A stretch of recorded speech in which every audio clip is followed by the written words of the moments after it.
26/11/2008 साली मुंबईवर अतिरेकी हल्ला झाला। त्या हल्ल्यामध्ये एकंदरीत 10 अतिरेकी या मुंबईमध्ये हल्ल्यासाठी आले होते आणि जवानाने 9 अतिरेकीचा ठार केला। अजमल कसाब नावाच्या अतिरेकीला जीवन पकडण्यात आला। त्यानंतर पोलीस व सर्व यंत्रणांनी व्यवस्थित तपास केल्यानंतर त्याच्यावर चार्जशीट दाखल करण्यात आली। कोर्टमध्ये सेशन ट्रायल पण करण्यात आला आणि त्याला फाशीची शिक्षा सुनावण्यात आली होती।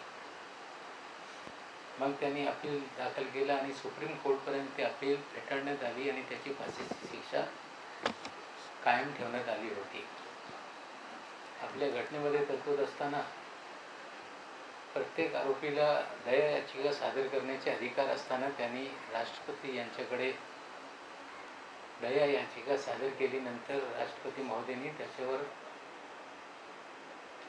त्याला फेटाळून लावली आणि केंद्रीय गृहमंत्र्यांनी राज्य सरकारला सूचना देऊन काल त्यांना फाशीची शिक्षा देण्यात आली आणि या सगळी प्रक्रिया राज्य सरकारमार्फत केंद्र सरकारमार्फत यशस्वीपणे हाताळण्यात आली आणि देशातल्या हल्लेखोरी अतिरेक्यांना फाशीची शिक्षा झाली।